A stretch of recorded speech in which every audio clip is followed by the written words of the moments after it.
Gaurav railway station దగ్గర గోబీ ఇంకా ఆలూ పరాటా అమ్మేవాడు. రండి రండి, వేడి వేడి గోబీ ఆలూ పరాటా తినండి. గౌరవ్ ఇంట్లో అతని తల్లి, కూతురు ఇంకా భార్య ఉండేవారు. గౌరవ్ ఉదయం నుంచి సాయంత్రం వరకు కష్టపడేవాడు. అయినా కూడా అతని పేదరికం దూరం చేసుకోలేకపోతాడు. వినండి, గోబీ ఇంకా ఆలూ పరోటాకి ఖర్చు ఎక్కువగా వస్తుంది. ఒక పని చెయ్యండి, మీరు నార్మల్ పరోటా వేసి అమ్మండి. దానికి ఖర్చు తక్కువ అవుతుంది, ఇంకా లాభం ఎక్కువ వస్తుంది. అరే లేదు లేదు, అలా చెయ్యను. మామూలు పరోటా తినడానికి ఎవ్వరు ఇష్టపడరు.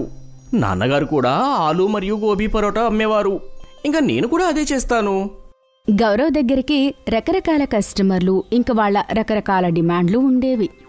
బాబు, నాకు ఆలూ పరోటాతో పాటు గోబీ కూర కూడా కావాలి. పరోటాతో పాటు నాకు కూర కూడా ఇవ్వు. నాకు పరోటా పచ్చడి కావాలి. నాకు పరోటా పెరుగివ్వమ్మా. గౌరవ్ అప్పుడప్పుడు కస్టమర్ల డిమాండ్ విని కంగారు పడేవాడు. మీకు పరోటాతో కూర కావాలంటే దానికి ఎక్స్ట్రా డబ్బులు ఇవ్వాలి. నేను విడిగా డబ్బులు ఇవ్వను. వింటున్నారా అన్నలు మీరు? ఈ గౌరవ్ కూరకి విడిగా డబ్బులు అడుగుతున్నాడు. పదండి పదండి, మనం ఇక్కడ ఏం తినకూడదు. అరే ఆగండి ఆగండి, అన్నా ఆగండి, ఎందుకు వెళ్తున్నారు? ఒకరోజు గౌరవ్ చాలా నిరాశగా ఇంటికొస్తాడు. ఏమైంది? మన బండి దగ్గరికి కస్టమర్లు రావటం తగ్గుతూ ఉంది. కస్టమర్లు డబ్బులు ఇవ్వాలనుకోవడం లేదు, కానీ వాళ్ళకి పరోటాతో పాటు కూర, పచ్చడి, పెరుగు అడుగుతున్నారు. పదండి, అలా తిరగడానికి వెళ్దాం. మూడ్ కాస్త ఫ్రెష్ అవుతుంది. అరే మన దగ్గర అన్ని డబ్బులు కూడా లేవు. ఏదైనా టూరిస్ట్ ప్లేస్కి వెళ్దాం, సరదాగా తిరిగి వచ్చేద్దాము. గౌరవ్ తన అత్తగారింటికి తిరగడానికి వెళ్తాడు. అది ఒక గ్రామం. దారిలో గౌరవ్ ఇంకా తన భార్యకి దాహం వేస్తుంది. వాళ్ళకి ఎక్కడో జలపాతం శబ్దం వినబడుతుంది. అరే నీళ్ళ శబ్దం పశ్చిమం నుంచి వస్తుంది. గౌరవ్ ఇంకా తన భార్య ఆ వైపు వెళ్తూ ఉంటారు. కాస్త దూరంలో వాళ్ళకి జలపాతం కనబడుతుంది. ఈ జలపాతం చాలా అందంగా ఉంది. గౌరవ్ ఇంకా అతని భార్య కావలసినన్ని నీళ్లు తాగి దాహం తీర్చుకున్నారు. ఇంకా కాళ్ళు చేతులు కడుక్కుంటారు. వాళ్ళు తిరిగి వెళ్లేటప్పుడు వాళ్ళకి ఎవరో పిలుస్తున్న శబ్దం వినిపిస్తుంది. ఈ శబ్దం జలపాతం వెనుక నుంచి వస్తుంది. జలపాతం లోపలికి దూరి చూడాలి, అప్పుడే తెలుస్తుంది లోపల ఎవరున్నారో. కానీ జలపాతం లోపలికి వెళ్ళడం కూడా ప్రమాదకరమేమో కదా. ఎవరికి తెలుసు, ఎవరైనా ఇది ప్లాన్ చేశారేమో కదా. అప్పుడే జలపాతం నుంచి ఒక శబ్దం వస్తుంది. ఇది ఎవరి వల్ల కాదు, నాకు సాయం చేయండి. నేను ఒక సాధువుని, నన్ను బంధం నుంచి విముక్తి చేయండి. నేను జలపాతంలోకి వెళ్ళాలి గీత.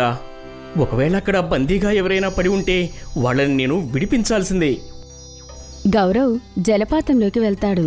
అక్కడ చూస్తాడు, ఒక సాధువు ఒక స్తంభానికి కట్టేసి ఉంటాడు. సాధువు వీపు నుంచి రక్తం కారుతూ ఉంటుంది. మీరెవరు? ఇక్కడ ఎలా బందీగా ఉన్నారు? నేను నీకు అన్నీ చెప్తాను, కానీ నువ్వు నన్ను బందీ నుంచి విడిపించు. గౌరవ్ తాడు విప్పుతాడు. ఇంకా సాధువు విడుదల అవుతాడు. నీకు చాలా ధన్యవాదాలు. నేను ఒక సాధువుని, ఇంకా నాకు కొన్ని శక్తులు కూడా ఉన్నాయి. నేను మనుషుల మనసులోని కోరికలను తీర్చగలను. కొంతమంది నన్ను తప్పుగా వాడుకోవడానికి ప్రయత్నించారు. నేను వాళ్ళ మాటలు వినకపోయేసరికి నన్ను ఇలా బందీని చేసి ఇక్కడ ఉంచారు. ఒకవేళ మీకు అన్ని శక్తులు ఉండి ఉంటే మీరు ఎందుకు రక్షించుకోలేకపోయారు? నేను నా శక్తుల్ని నాకు నేనుగా ఉపయోగించుకోలేను బాబు.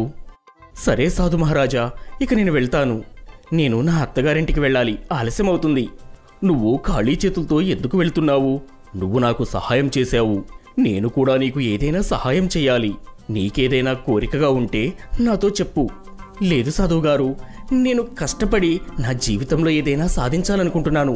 సాధువు గౌరవ్ మాటలకి చాలా ఆనందపడతాడు. ఇంకా అతను మనసులోనే గౌరవ్కి ఆశీర్వాదాలు ఇస్తాడు. గౌరవ్ తన అత్తగారింటి నుంచి తిరిగి వచ్చిన తర్వాత మళ్ళీ తను ఆలు ఇంకా గోబీ పరాటా వ్యాపారం మొదలుపెట్టాడు. రండి రండి బాబు రండి, వేడి వేడి గోబీ ఇంకా ఆలూ పరోటా తినండి, రండి రండి.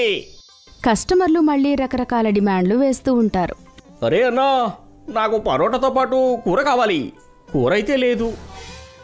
అప్పుడే హఠాత్తుగా ఆ వ్యక్తి ప్లేట్లో కూర ప్రత్యక్షమయ్యింది.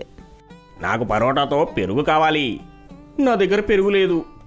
కానీ అప్పుడే ఆ వ్యక్తి ప్లేట్లోకి పెరుగు ప్రత్యక్షమవుతుంది. నాకు పరోటాతో పచ్చడి కావాలి. నా దగ్గర పచ్చడి లేదు. అప్పుడే మూడవ వ్యక్తి ప్లేట్లో పచ్చడి ప్రత్యక్షమయ్యింది. అందరి కళ్ళు తిరిగిపోతాయి అది చూసి. అరే ఇదేంటి, నేను వాళ్ళకి కూర పచ్చడి పెరుగు వేయలేదు కదా, కానీ వీళ్ళ ప్లేట్లోకి అవేలా వచ్చాయి? అప్పుడే అక్కడికి అదే బాబా వస్తాడు. ఎవరినైతే గౌరవ్ జలపాతం దగ్గర కాపాడతాడు. బాబూ, కాస్త 2 పరోటాలివ్వు, కూర పచ్చడి పెరుగుతో సహా. అలా చెప్పి సాధువు మాయమవుతారు. గౌరవ్కి అర్థమైంది ఇదంతా ఆ సాధువు వల్లనే సాధ్యమైందని. గౌరవ్ బండి దగ్గర కస్టమర్లు నిండిపోతారు. అందరూ పరాటా తినడానికి ఎగబడతారు. వాళ్ళు పరాటాతో కూర, పెరుగు, పచ్చడి ఏమడిగినా అవి పరాటాతో బయటకొచ్చేవి, ఇంకా ప్లేట్లోకి వచ్చేవి. కానీ గౌరవ్ న్యాయంగా పరాటా డబ్బులు మాత్రమే తీసుకునేవాడు. కొన్ని రోజుల్లోనే గౌరవ్ లక్షాధికారి అవుతాడు. గౌరవ్ అందరికీ నిజం చెప్తాడు, ఈ చమత్కారం ఒక సాధువు వల్ల జరుగుతుంది అని. అతన్ని గౌరవ్ జలపాతం వెనక నుంచి ముక్తి కలిగించాడు అని. ఆ సాధువు జలపాతం దగ్గర లీనమయ్యి తపస్సు చేస్తూ ఉంటాడు. గౌరవ్ పక్కనే దీపక్ అనే వ్యక్తి బండి పెట్టేవాడు. దీపక్ కూడా పరాటా అమ్మేవాడు. దీపక్ అనుకున్నాడు, ఒకవేళ అతను కూడా గౌరవ్లా వరం పొందితే అతను కూడా త్వరగా గొప్పవాడు అవ్వొచ్చని.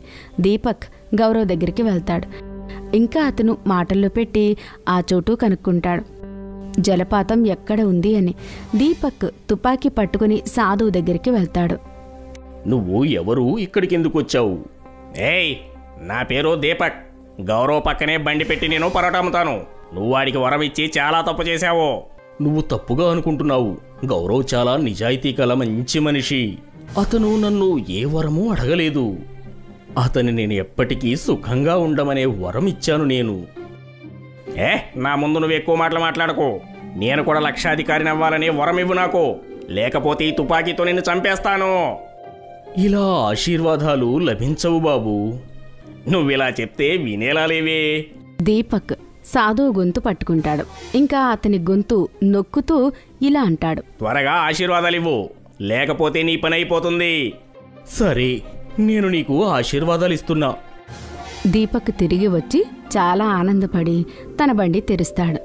దీపక్ కస్టమర్లకి ప్లేట్లో పరాటా పెట్టి ఇవ్వగానే ప్లేట్లో పరాటా పైన పాములు బుసకొడుతూ ఉంటాయి. ఎన్నిసార్లు దీపక్ ప్లేట్లో పరోటా పెట్టినా ప్రతిసారి అదే పరిణామం జరిగింది. జనాలు దీపక్ పరోటాలు పూర్తిగా తినడం వదిలిపెట్టారు. ఇప్పుడు కస్టమర్లందరూ గౌరవ్ బండి దగ్గరికి వెళ్ళడం మొదలుపెట్టారు. ఇంకా గౌరవ్ చూస్తాడు, కస్టమర్ల సంఖ్య చాలా ఎక్కువ అవుతుంది. కాబట్టి గౌరవ్ 2 పనివాళ్లను పెట్టుకుని ఒక రెస్టారెంట్ తెరుస్తాడు. ఇంకా ఇలా తన నీతి నిజాయితీలతో ఆనంద జీవితం గడుపుతూ ఉంటాడు. అబ్దుల్ ఒక హోటల్లో పనిచేసేవాడు. సుల్తాన్ అనే ఒక అతని హోటల్లో తందూరీలు తయారు చేస్తూ ఉంటాడు. చూడండి, నాకొక తందూరి పార్సిల్ చేయండి. అలాగే భయ్యా, ఇప్పుడే ఇస్తాను. మీ చేత్తో చేసిన తందూరి చాలా రుచిగా ఉంటుంది అబ్దుల్ బాయ్. నేను ఎన్నో హోటల్లో తందూరి తిన్నాను. మీ దగ్గర దొరికే తందూరిలో ఏదైతే రుచి ఉందో అది నాకు ఇంకెక్కడ దొరకట్లేదు. ధన్యవాదాలు, మీకు నా తందూరి నచ్చింది. అదే నాకు చాలా సంతోషం. అబ్దుల్ ఎన్నో ఏళ్లుగా అదే హోటల్లో పనిచేస్తూ ఉండేవాడు. అంతా బాగానే జరుగుతోంది. అలా ఒకరోజు సుల్తాన్ గారి కొడుకు అఫ్సల్ హోటల్ని చూసుకోవడం మొదలు పెడతాడు. చూడండి, మీ హోటల్లో తందూరి చాలా రుచిగా ఉంటుంది. అవును, ఆ విషయం నాకు కూడా తెలుసు. వచ్చిన వాళ్ళందరూ అబ్దుల్ బాయ్ చేసిన తందూరిని ఎంతగానో మెచ్చుకుంటున్నారు. అది వినగానే అబ్దుల్ నవ్వుకుంటాడు. అతనికి అఫ్సల్ మెదడులో నడుస్తున్న ఆలోచనల గురించి ఏమాత్రం తెలీదు. అఫ్సల్ తన తందూరి కౌంటర్ని ఇంకా పెద్దది చెయ్యాలని అనుకుంటూ ఉంటాడు. ఎక్కువ బిజినెస్ చేయాలని అనుకుంటాడు. అబ్దుల్ బాయ్, ఇప్పుడు మీరు కొంతమంది మనుషులకు కూడా తందూరి చేయడం ఎలాగో నేర్పించాలి. ఎందుకంటే నేను తందూరి కౌంటర్ని పెద్ద చేయాలనుకుంటున్నాను. అప్పుడే వీలైనంత ఎక్కువగా ఆర్డర్లు తీసుకోవచ్చు. అందుకని అలాగే తప్పకుండా నేను పని వాళ్ళందరికీ నేర్పిస్తాను బాబు. అది విని అఫ్సల్ సంతోషిస్తాడు. కొన్ని రోజుల తర్వాత తందూరి కౌంటర్ పెద్దదవుతుంది. మరో 2 మనుషులు కౌంటర్లోకి వస్తారు, అల్తాఫ్ ఇంకా అర్బాజ్. ఇప్పుడు మీరు జాగ్రత్తగా చూడండి, నేర్చుకోండి. మీరు నాలాగా తందూరి బాగా చేయడం నేర్చుకుంటే కస్టమర్లు మిమ్మల్ని కూడా మెచ్చుకుంటారు. అబ్దుల్ వాళ్ళిద్దరికీ తందూరిని చక్కగా తయారు చేయడం నేర్పిస్తాడు.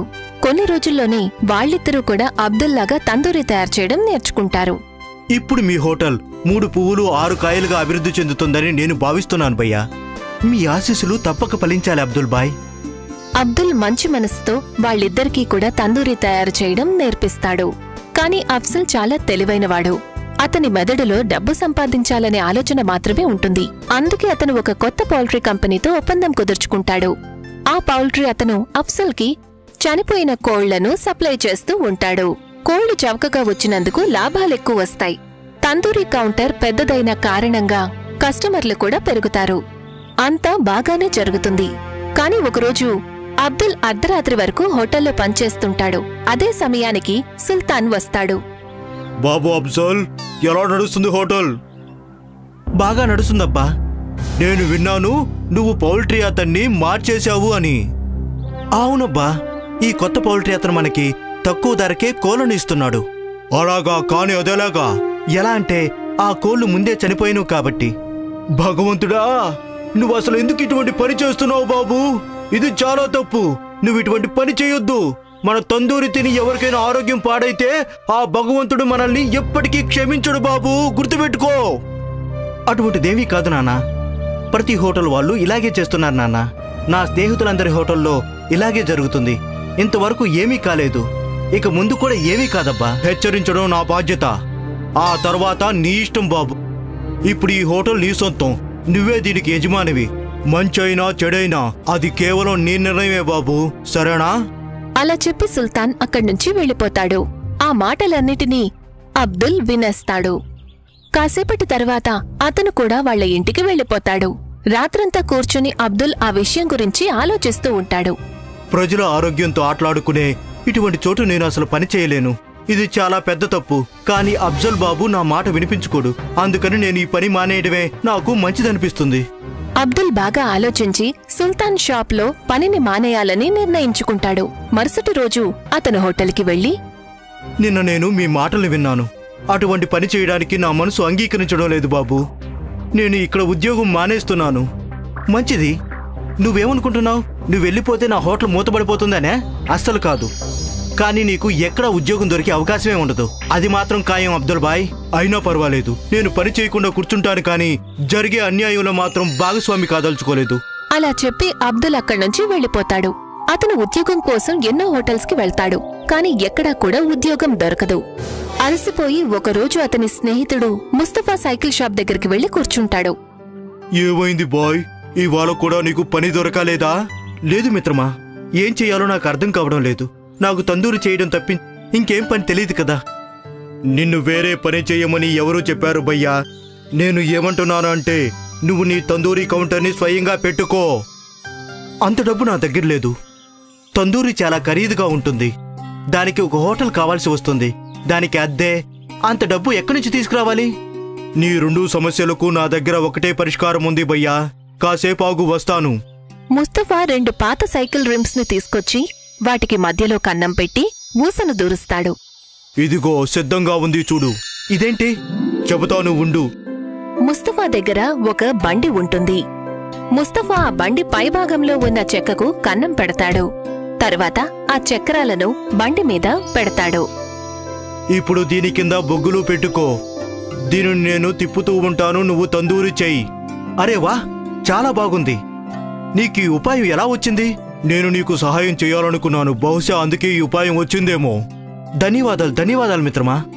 మరుసటి రోజు నుంచి అబ్దుల్ ఆ బండి మీద తందూరి అమ్మడం మొదలు పెడతాడు. అబ్దుల్ తందూరి తయారు చేయడంలో ఎక్స్పర్ట్. తనకి హోటల్ లేదు కాబట్టి తందూరి రేట్లను తను బాగా తగ్గించి అమ్ముతాడు.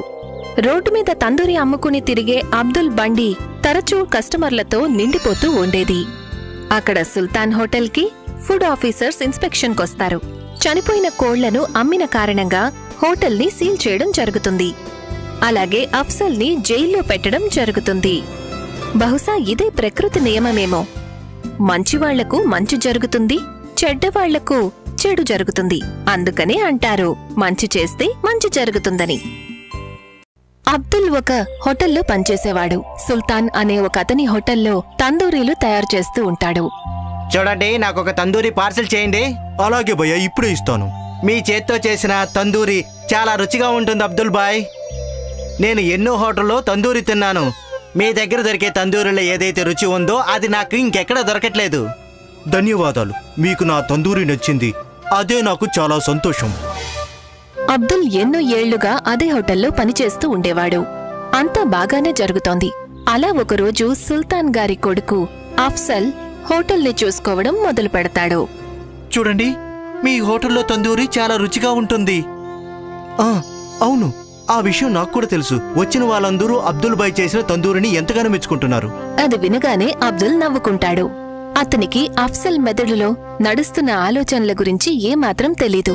అఫ్సల్ తన తందూరి కౌంటర్ని ఇంకా పెద్దది చెయ్యాలని అనుకుంటూ ఉంటాడు. ఎక్కువ బిజినెస్ చేయాలని అనుకుంటాడు. అబ్దుల్ భాయ్, ఇప్పుడు మీరు కొంతమంది మనుషులకు కూడా తందూరి చేయడం ఎలాగో నేర్పించాలి. ఎందుకంటే నేను తందూరి కౌంటర్ని పెద్ద చేయాలనుకుంటున్నాను. అప్పుడే వీలైనంత ఎక్కువగా ఆర్డర్లు తీసుకోవచ్చు. అందుకని అలాగే తప్పకుండా నేను పని వాళ్ళందరికీ నేర్పిస్తాను బాబు. అది విని అఫ్సల్ సంతోషిస్తాడు. కొన్ని రోజుల తర్వాత తందూరి కౌంటర్ పెద్దదవుతుంది. మరో 2 మనుషులు కౌంటర్లోకి వస్తారు, అల్తాఫ్ ఇంకా అర్బాజ్. ఇప్పుడు మీరు జాగ్రత్తగా చూడండి, నేర్చుకోండి. మీరు నాలాగా తందూరి బాగా చేయడం నేర్చుకుంటే కస్టమర్లు మిమ్మల్ని కూడా మెచ్చుకుంటారు. అబ్దుల్ వాళ్ళిద్దరికీ తందూరిని చక్కగా తయారు చేయడం నేర్పిస్తాడు. కొన్ని రోజుల్లోనే వాళ్ళిద్దరూ కూడా అబ్దుల్లాగా తందూరి తయారు చేయడం నేర్చుకుంటారు. ఇప్పుడు మీ హోటల్ 3 పువ్వులు 6 కాయలుగా అభివృద్ధి చెందుతుందని నేను భావిస్తున్నాను భయ్యా. మీ ఆశీస్సులు తప్పక ఫలించాలి అబ్దుల్ భాయ్. అబ్దుల్ మంచి మనసుతో వాళ్ళిద్దరికీ కూడా తందూరి తయారు చేయడం నేర్పిస్తాడు. కాని అఫ్సల్ చాలా తెలివైనవాడు. అతని మెదడులో డబ్బు సంపాదించాలనే ఆలోచన మాత్రమే ఉంటుంది. అందుకే అతను ఒక కొత్త పౌల్ట్రీ కంపెనీతో ఒప్పందం కుదుర్చుకుంటాడు. ఆ పౌల్ట్రీ అతను అఫ్సల్కి చనిపోయిన కోళ్లను సప్లై చేస్తూ ఉంటాడు. కోళ్లు చవకగా వచ్చినందుకు లాభాలెక్కువ వస్తాయి. తందూరి కౌంటర్ పెద్దదైన కారణంగా కస్టమర్లు కూడా పెరుగుతారు. అంతా బాగానే జరుగుతుంది. కాని ఒకరోజు అబ్దుల్ అర్ధరాత్రి వరకు హోటల్లో పనిచేస్తుంటాడు. అదే సమయానికి సుల్తాన్ వస్తాడు. బాబు అఫ్జల్, ఎలా నడుస్తుంది హోటల్? బాగా నడుస్తుందబ్బా. నేను విన్నాను నువ్వు పౌల్ట్రీ అతన్ని మార్చేశావు అని. అవునబ్బా, ఈ కొత్త పౌల్ట్రీ అతను మనకి తక్కువ ధరకే కోళ్లను ఇస్తున్నాడు. అలాగా? కాని అదేలాగా? ఎలా అంటే ఆ కోళ్లు ముందే చనిపోయినవు కాబట్టి. భగవంతుడా, నువ్వు అసలు ఎందుకు ఇటువంటి పని చేస్తున్నావు బాబు? ఇది చాలా తప్పు. నువ్వు ఇటువంటి పని చేయొద్దు. మన తందూరి తిని ఎవరికైనా ఆరోగ్యం పాడైతే ఆ భగవంతుడు మనల్ని ఎప్పటికీ క్షమించడు బాబు, గుర్తుపెట్టుకో. అటువంటిదేమీ కాదు నాన్న. ప్రతి హోటల్ వాళ్ళు ఇలాగే చేస్తున్నారు నాన్న. నా స్నేహితులందరి హోటల్లో ఇలాగే జరుగుతుంది. ఇంతవరకు ఏమీ కాలేదు, ఇక ముందు కూడా ఏమీ కాదబ్బా. హెచ్చరించడం నా బాధ్యత. ఆ తర్వాత నీ ఇష్టం బాబు. ఇప్పుడు ఈ హోటల్ నీ సొంతం. నువ్వే దీనికి యజమానివి. మంచైనా చెడైనా అది కేవలం నీ నిర్ణయమే బాబు, సరేనా? అలా చెప్పి సుల్తాన్ అక్కడ్నుంచి వెళ్ళిపోతాడు. ఆ మాటలన్నిటినీ అబ్దుల్ వినేస్తాడు. కాసేపటి తర్వాత అతను కూడా వాళ్ల ఇంటికి వెళ్ళిపోతాడు. రాత్రంతా కూర్చుని అబ్దుల్ ఆ విషయం గురించి ఆలోచిస్తూ ఉంటాడు. ప్రజల ఆరోగ్యంతో ఆటలాడుకునే ఇటువంటి చోటు నేను అసలు పని చేయలేను. ఇది చాలా పెద్ద తప్పు. కానీ అఫ్జల్ బాబు నా మాట వినిపించుకోడు. అందుకని నేను ఈ పని మానేయడమే నాకు మంచిదనిపిస్తుంది. అబ్దుల్ బాగా ఆలోచించి సుల్తాన్ షాప్లో పనిని మానేయాలని నిర్ణయించుకుంటాడు. మరుసటి రోజు అతను హోటల్కి వెళ్లి, నిన్న నేను మీ మాటల్ని విన్నాను. అటువంటి పని చేయడానికి నా మనసు అంగీకరించడం లేదు బాబు. నేను ఇక్కడ ఉద్యోగం మానేస్తున్నాను. మంచిది. నువ్వేమనుకుంటున్నావు? నువ్వు వెళ్ళిపోతే నా హోటల్ మూతపడిపోతుందనే? అస్సలు కాదు. కానీ నీకు ఎక్కడా ఉద్యోగం దొరికే అవకాశమే ఉండదు. అది మాత్రం ఖాయం అబ్దుల్ భాయ్. అయినా పర్వాలేదు, నేను పని చేయకుండా కూర్చుంటాను. కానీ జరిగే అన్యాయంలో మాత్రం భాగస్వామి కాదలుచుకోలేదు. అలా చెప్పి అబ్దుల్ అక్కడ్నుంచి వెళ్ళిపోతాడు. అతను ఉద్యోగం కోసం ఎన్నో హోటల్స్ కి వెళ్తాడు. కాని ఎక్కడా కూడా ఉద్యోగం దొరకదు. అలసిపోయి ఒకరోజు అతని స్నేహితుడు ముస్తఫా సైకిల్ షాప్ దగ్గరికి వెళ్లి కూర్చుంటాడు. ఏమైంది బాయ్, ఇవాళ కూడా నీకు పని దొరకలేదా? లేదు మిత్రమా, ఏం చెయ్యాలో నాకు అర్థం కావడం లేదు. నాకు తందూరి చేయడం తప్పి ఇంకేం పని తెలియదు కదా. నిన్ను వేరే పని చేయమని ఎవరూ చెప్పారు భయ్యా. నేను ఏమంటున్నాను అంటే నువ్వు నీ తందూరి కౌంటర్ని స్వయంగా పెట్టుకో. అంత డబ్బు నా దగ్గర లేదు. తందూరి చాలా ఖరీదుగా ఉంటుంది. దానికి ఒక హోటల్ కావాల్సి వస్తుంది. దానికి అద్దె, అంత డబ్బు ఎక్కడి నుంచి తీసుకురావాలి? నీ 2 సమస్యలకు నా దగ్గర ఒకటే పరిష్కారం ఉంది భయ్యా. కాసేపు ఆగు, వస్తాను. ముస్తఫా 2 పాత సైకిల్ రిమ్స్ ని తీసుకొచ్చి వాటికి మధ్యలో కన్నం పెట్టి ఊసను దూరుస్తాడు. ఇదిగో సిద్ధంగా ఉంది చూడు. ఇదేంటి? చెబుతాను ఉండు. ముస్తఫా దగ్గర ఒక బండి ఉంటుంది. ముస్తఫా ఆ బండి పైభాగంలో ఉన్న చెక్కకు కన్నం పెడతాడు. తరువాత ఆ చక్రాలను బండి మీద పెడతాడు.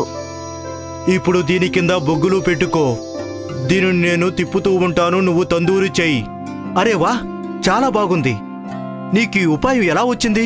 నేను నీకు సహాయం చేయాలనుకున్నాను, బహుశా అందుకే ఈ ఉపాయం వచ్చిందేమో. ధన్యవాదాలు మిత్రమా. మరుసటి రోజు నుంచి అబ్దుల్ ఆ బండి మీద తందూరి అమ్మడం మొదలు పెడతాడు. అబ్దుల్ తందూరి తయారు చేయడంలో ఎక్స్పర్ట్.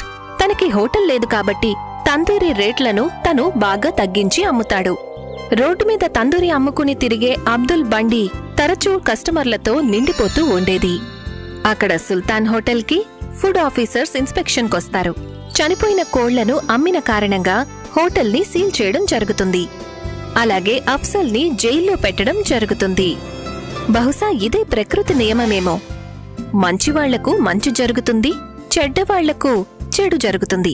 అందుకనే అంటారు మంచి చేస్తే మంచి జరుగుతుందని. రమాకాంత్కి ఒక దాబా ఉంది. అతని దాబా హైవే పైన ఉంది. అందుకే ఎప్పుడు అక్కడ కస్టమర్లు నిండుగా ఉంటారు. బాబు, ఒక చోలే పూరి, ఒక పులావ్, అరే ఒక దాల్ మరియు కిచడి త్వరగా కావాలి. మీరు కూర్చోండి, ఇప్పుడే పంపిస్తాను. రమాకాంత్ చాలా సమయం వరకు అతని దాబాలో పనిచేసేవాడు. ఇంకా రాత్రి ఆలస్యంగా ఇంటికి వెళ్లేసరికి అతని కూతురు నీలిమ అతని కోసం ఎదురుచూస్తూ ఉండేది. నువ్వింకా పడుకోలేదా? ఇప్పటి వరకు ఎప్పుడైనా అలా జరిగిందా? మీకు భోజనం పెట్టకుండా నేను పడుకోవడం? ఇప్పటి వరకు లేదు, ఇక ముందు జరగాలి. అలా ఎందుకు? ఎందుకంటే నేను నీ పెళ్లికొక సంబంధం వెతికాను. ఏంటి నానా, నేను చేసుకోను పెళ్లి గిళ్ళి. అందరూ అమ్మాయిలు అలాగే అంటారు. ఆ తర్వాత అత్తగారింటికి వెళ్ళాక వాళ్ళ అమ్మా నాన్నలే మర్చిపోతారు. ఉండొచ్చు, కానీ నేను అందరి అమ్మాయిల్లాంటి దాన్ని కాను. నాన్న, మీరు అలాంటి అబ్బాయిని వెతకలేరు. ఇక్కడే మన దగ్గరే వచ్చి ఉండేలా. ఇల్లరికి మల్లుడు కావాలంట నీ కూతురికి. తల్లి, కూతురు వేరే ఇంటికి వెళ్ళడం ఒక ఆచారం, ఇంకా అదే మంచిది. అంతే? మీరు నన్ను మీకు దూరం చెయ్యాలి అనుకుంటున్నారా? లేదు తల్లి, కానీ నీ పెళ్లి కూడా చెయ్యాలి కదా. నేను నీకు ఎలాంటి అబ్బాయిని వెతుకుతున్నాను అంటే అతను నిన్ను ఎంత బాగా చూసుకోవాలి అంటే మేమిద్దరం గుర్తుకే రాకూడదు నీకు. ఏంటి నాన్న మీరు కూడా? అరే, మీ ఇద్దరు మాటలాపి భోజనం చెయ్యండి, చాలా టైం అయింది. సరే. రమాకాంత్ తన కూతుర్ని చాలా ఇష్టపడేవాడు. కాని ఇది కూడా నిజమే, త్వరలో అతని కూతురు పరాయి ఇంటికి వెళ్లబోతుంది. కాని ఆ తర్వాత రమాకాంత్ ఇంకాస్త ఎక్కువ సమయం దాబాలో పనిచేయడం మొదలుపెట్టాడు. ఏమైంది సార్, ఇవాళ అంత ఆలస్యమైంది, కానీ దాబా ఇంకా ముయ్యలేదు. ఆలస్యమైంది కానీ ఇంకా ఆలోచిస్తున్నాను ఇంకొద్దిసేపు నడుపుదామని. ఎలా అయినా నా కూతురు పెళ్లికి డబ్బులు రెడీ చెయ్యాలి.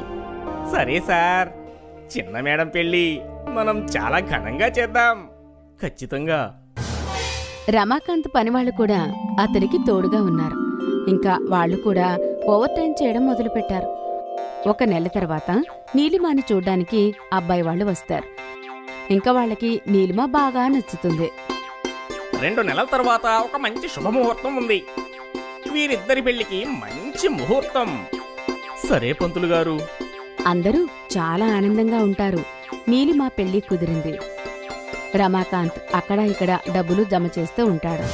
అతను అనుకుంటాడు తన కూతురు పెళ్లిలో ఎలాంటి లోటు ఉండకూడదు అని.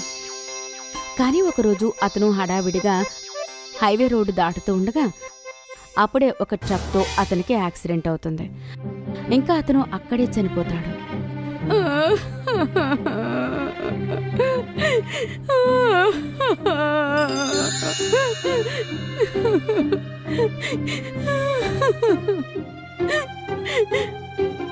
ఏ ఇంట్లో అయితే పెళ్లి పల్లకే లేవాలో ఆ ఇంట్లో శవపేటిక లేపాల్సి వచ్చింది. సరిత ఇంకా నీలిమ జీవించటానికి తోడు లేకుండా పోయింది. కొన్ని రోజుల తర్వాత కిషోర్ రమాకాంత్ ఇంటికి వస్తాడు. వదినా, రమాకాంత్ అన్న నా దగ్గర 2 లక్షలు అప్పు తీసుకున్నాడు. కూతురు పెళ్లి తర్వాత ఇస్తాన్నాడు. ఇప్పుడు ఆయన లేరు. మరి నా డబ్బులేలా? వాటిని ఎవరిస్తారు నాకు? కానీ ఆయన ఈ విషయం గురించి నాకు ఏమీ చెప్పలేదన్నా. ఇదంతా నాకు తెలియదు, కానీ నాకు ముందు ఈ విషయం చెప్పండి, డబ్బులు ఎవరిస్తారు? నేనిస్తాను. మా నాన్నగారు చేసిన అప్పంతా నేను తిరిగిస్తాను. కానీ కేవలం నాకు ఒక 6 నెలల సమయం ఇవ్వండి. సరే తల్లి, నేను 6 నెలల తర్వాత తిరిగి వస్తాను. అప్పటి వరకు డబ్బు సిద్ధంగా ఉంచండి. సరిత తన తల పట్టుకుంటుంది.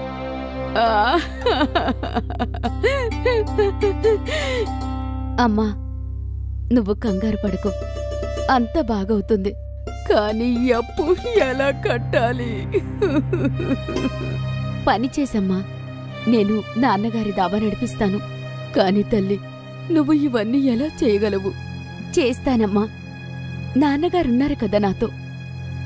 ఇంకా మరుసటి రోజే నీలిమ దాబా దగ్గరికి వెళ్తుంది. బాబాయ్, ఇవాళ్టి నుంచి దాబా నేను నడిపిస్తా. సరే తల్లి, మేము నీ నాన్నగారికి చాలా రుణపడి ఉన్నాము. మేమందరం నీకు సహాయం చేస్తాము. నాకు మీ మీద నమ్మకం ఉంది. దాబా దగ్గర బండ్లు ఆగడం మొదలయ్యాయి. ఇంకా దాబాకి జనాలు భోజనం చేయడానికి వచ్చేవారు. నీలిమ అందరి దగ్గర ఆర్డర్ ఇంకా డబ్బులు తీసుకునేదే. ఉదయం నుంచి రాత్రి వరకు తను దాబా చూసుకునేదే. దాబా మూసే సమయంలో తను డబ్బులు లెక్క పెట్టుకునేదే. ఇవాళ కేవలం 3,000 రూపాయలు మాత్రమే జమయ్యాయి. అందులో 1,500 రూపాయలు లాభం. ఇలా నడుస్తూ ఉంటే నేను కిషోర్ బాబాయ్ అప్పు ఎలా కట్టాలి? భగవంతుడా, నాకు సహాయం చెయ్యి. ఇంకా చాలా రోజుల వరకు నీలిమ ఉదయం నుంచి రాత్రి వరకు పనిచేస్తూ ఉండేది. కాని తనకు వచ్చే లాభం మాత్రం తక్కువే. తనకి అస్సలు సంతోషం లేదు. చాలా రోజులు గడుస్తాయి. ఒకరోజు రాత్రి అందరూ పనివాళ్ళు వెళ్ళిపోతారు. ఇంకా నీలిమ దాబా మూసేస్తూ ఉంటుంది. అప్పుడే ఒక పెద్ద సాధువు అక్కడికి వస్తాడు. తల్లి, 2 రోజులుగా ఆకలితో ఉన్నాను. తినడానికి ఏమైనా ఉంటే పెట్టు తల్లి. రండి, కూర్చోండి. కానీ తల్లి, నీకు ఇవ్వడానికి నా దగ్గర డబ్బులేమీ లేవు. ఏం పర్వాలేదు. నీలిమ కిచెన్లోకి వెళ్తుంది. అక్కడ కూర ఉంది, కానీ రోటీ లేదు. నీలిమ చూస్తుంది, రుమాలి రోటీ పిండి మిగిలి ఉంటుంది. తను వెంటనే స్టవ్ అంటించి 2 మట్కా రోటీ తయారు చేస్తుంది. ఇంకా కూరతో ఆ సాధువుకి వడ్డిస్తుంది. ఆ సాధువు చాలా ఆకలిగా ఉన్నాడు. భోజనం ముందు పెట్టగానే తినడం మొదలుపెట్టాడు. అతని భోజనం పూర్తవగానే అతను చేతులు కడుక్కుంటాడు. ధన్యవాదాలు తల్లి, నువ్వు ఆకలితో ఉన్న వాళ్ళ కడుపు నింపావు. భగవంతుడు నీకెప్పుడు మంచే చేస్తాడు. నేను నీ గురించి భగవంతుడికి ప్రార్థన చేస్తాను. నా కోసం కాదు, మా నాన్నగారి కోసం ప్రార్థన చెయ్యండి. ఆయన ఈ లోకంలో లేరు. నిమిషంలో ఆ సాధువు నీలిమ మనస్సులో బాధ కనుక్కుంటాడు. నువ్వు చాలా సాహసవంతురాలివి తల్లి. నీ పనిలో నేను నీకు సహాయం చేస్తాను. ఏ కుండపై అయితే నువ్వు రోటీ చేస్తావో ఆ కుండ నీకు మాయాకుండవుతుంది. దీనిపై తయారైన రోటీ ఎవరైతే తింటారో వాళ్ళు మళ్ళీ నీ రోటీ కోసమే వస్తారు. వాళ్ళు ఇంకా ఏమీ తినడానికి కూడా ఒప్పుకోరు. దాని ద్వారా నువ్వు చాలా ఎక్కువ డబ్బు సంపాదించగలవు. నీలిమ ఆ సాధువు దగ్గర ఆశీర్వాదాలు తీసుకుంటుంది. ఆ తర్వాత ఆ సాధువు వెళ్ళిపోతాడు. ఇంకా నీలిమ తన దాబా మూసేసి ఇంటికి వెళ్ళిపోతుంది. మరుసటి రోజు ఉదయం నీలిమ దాబా తెరుస్తుంది. ఇంకా రోజులానే జనాలు రావడం మొదలైంది. ఒక కస్టమర్ కూడా రోటీ ఆర్డర్ చేస్తాడు. ఇంకొక కుండ రోటీ. అతను ఇంకొకటి కూడా తినేశాడు. ఇంకొకటి ఇవ్వు.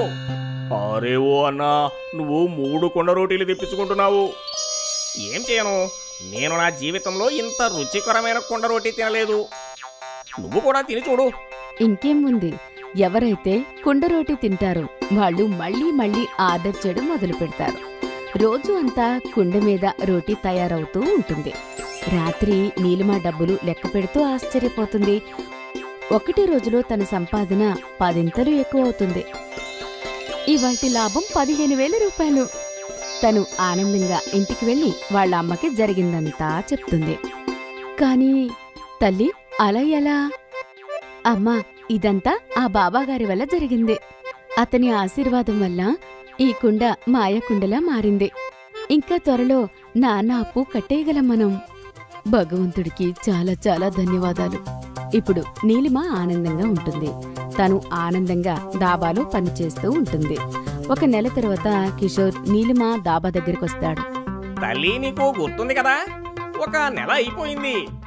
హా బాబాయ్, గుర్తుంది. నీలిమ గళ్ళ నుంచి 2 లక్షలు బయటకు తీసి కిషోర్కి ఇస్తుంది. ఇంత త్వరగానా? ఎంత త్వరగా నువ్వు ఇన్ని డబ్బులు ఎలా సంపాదించావు? భగవంతుడి దయ వల్ల. నీలిమ కిషోర్ చెవిలో కుండరోటి రహస్యం చెప్తుంది. అప్పట్నుంచి దాబా నడుస్తుంది బాబాయ్. ఇంకా ఆదాయం కూడా పెరిగింది. చాలా మంచిది. నువ్వు ఇలానే సంపాదన సంపాదిస్తూ ఉండు. నా ఆశీర్వాదాలు నీకు ఎప్పుడూ ఉంటాయి. కిషోర్ నీలిమకి ఆశీర్వాదాలిచ్చి వెళ్ళిపోతాడు.